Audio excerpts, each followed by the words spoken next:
Hi everyone, okay, this is the second video in the series on Bobby Fischer. This time we're going to look at a great game he played against Larsen, the very strong Danish Grandmaster, who was known for playing openings rarely seen at top level, and also for his eccentric playing style. This game was played in 1958 at the Interzonal in Potoroz, Slovenia.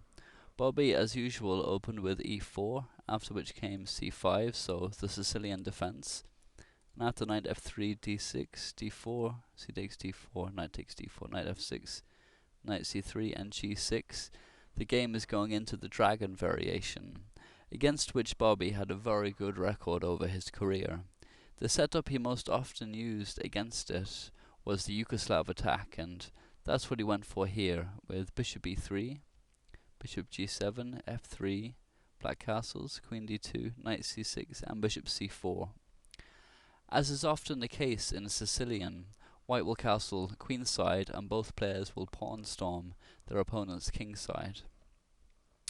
Here Larsen played knight takes d4, which is a move that was popular at the time, because after the bishop recaptures on d4 here, it's not threatening to move to h6, which is doing at the moment, in order to trade off the bishop on g7, which is an important defensive piece for black.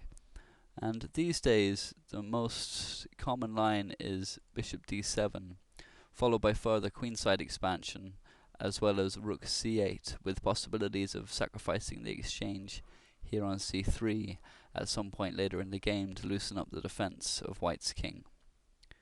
So knight takes d4 was played anyway, and then bishop takes d4, bishop e6, bishop b3, and queen a5. And taking with the bishop on b3 here instead allows white to open the c-file, which makes defending the c-file easier, because having the use of the semi-open c-file is one of black's main advantages in the Sicilian, so it's no surprise Larsen didn't go for that.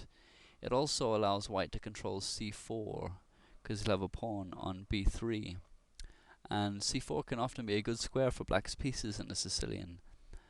Alternatively, recapturing with the a-pawn and opening the a-file is also useful for defensive purposes. Say if bishop takes b3, then either c takes b3 or a takes b3 would be good for white. So queen a5 anyway. And then white castled, and then b5 and king b1, which is another common move in the Sicilian. There's a tactical idea here of playing knight d5, and if queen takes queen, then knight takes e6, check can be played before recapturing the queen with the rook, which will win a pawn. And if the king is on c1, as it is here, then that's not possible, because when the queen takes, it will be check. So that's one of the ideas of king b1. So then came b4, knight d5. Bishop takes d5, bishop takes d5, rook a c8, and bishop b3, which is preserving an important piece for white. The slight square bishop is defending important squares and also attacking in on the black king. So it's a good square for, or sorry, a good piece for white to have. And commenting on this position later, Bobby made his famous comment that beating the dragon was a matter of simply opening the h-file, throwing in a couple of sacrifices, and delivering mate, which is just about what he does in the game. So rook c7 is what Larsen played, which is preparing to double rooks on a c-file, and also protecting the a-pawn here, so the queen is free to move, and black can begin his own pawn storm. So h4, white's pawn storm begins, and queen b5. If instead h5 here to try and stop white's pawn storm, then comes g4, h takes g4, h5, and white gets a very strong attack. Bobby himself gave an example continuation. G takes h5, f takes g4, knight takes e4, queen e3, knight f6, g takes h5, e5, h6, and white wins easily. If e takes d4, then queen g3. And the mate is unavoidable. So queen b5, and then h5, and rook f c8. If instead knight takes h5, then bishop takes g7, king takes g7, g4, and this is a standard maneuver for white in the dragon. Knight f6, queen h6 check, king g8, and g5 is winning, because the knight can't move because of the mate threat on h7, so the knight will be lost. So rook fc8, then came h takes g6, and h takes g6, and the f pawn can't recapture here because it's pinned by the bishop on b3. So g4 and a5, and now the pawn storms really get underway. g5 and knight h5. And Majnu has done an entire video on the different possibilities of this particular situation, this position in this game. And if you don't know him, he's another chess annotator on YouTube, and he's a very good one. I recommend him highly. If you'd like to see some deeper analysis of this position, then please click the link below this video. So knight h5 in this position anyway is really the only option for black here. If instead knight e8, then bishop takes g7, knight takes g7, and rook h6, threatening to double rooks on the h file and win easily. And white would have a winning advantage in any case. Here now, one variation goes e6 because rook takes g6 was threatened, again exploiting the pin on the f7 pawn. And now queen h2, knight h5, and bishop takes e6. F takes e6, rook takes g6 check. And if knight g7 to preserve the knight, then rook h1 is absolutely crushing for white. So, knight h5. And then comes rook takes h5, which is a common sacrifice in the dragon.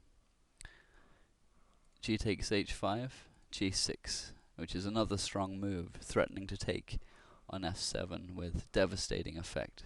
So e5, g takes f7 check, king f8, bishop e3, which is a great move, threatening both bishop h6 and queen takes d6, which would be crushing. And Larsen came up with a creative response, and it was the best move, pawn sacrifice with d5. So then came e takes d5, which is much stronger than capturing with the bishop, which would give black a lot of counterplay. Rook takes f7 and d6, which is yet another strong move, attacking the rook on f7 here with the bishop, and also pushing the passed pawn closer to promotion. And Larsen played rook f6 here, which was a blunder, but the game was lost anyway, as black is tied down to stopping this passed pawn, and that leaves his king fatally vulnerable. Fritz recommends instead here for black queen d7, but white still has an absolutely winning advantage after rook g1, no matter what black does. So, bishop g5 is what Bobby played here, and here Larsen should have really resigned. He tried queen b7, but after bishop takes f6, bishop takes f6, d7, rook d8, and queen d6 check, he resigned because the mate is unavoidable.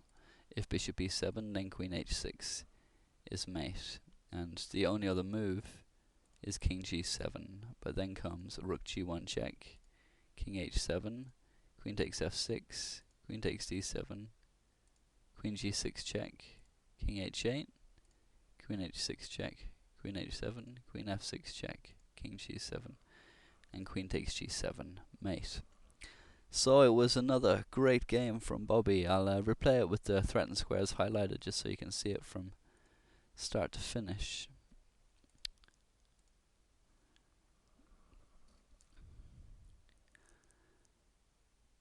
And it really is just incredible how simple he makes it look when a game's like this. I mean, it just makes you very envious, you know. He's just makes it look so easy. And Bent Larsen was, you know, at his peak one of the best players in the world, in the top 10, and Bobby just makes absolute mincemeat of him. And like I was saying before, he had a very good record against the Dragon. I think in Majnu's video he mentioned that I think the stats were he played 14 games against the Dragon, won 13 of them and lost 1. So It speaks for itself. Okay, that's it. I hope you enjoyed that. Please leave any comments or thoughts. Thanks very much.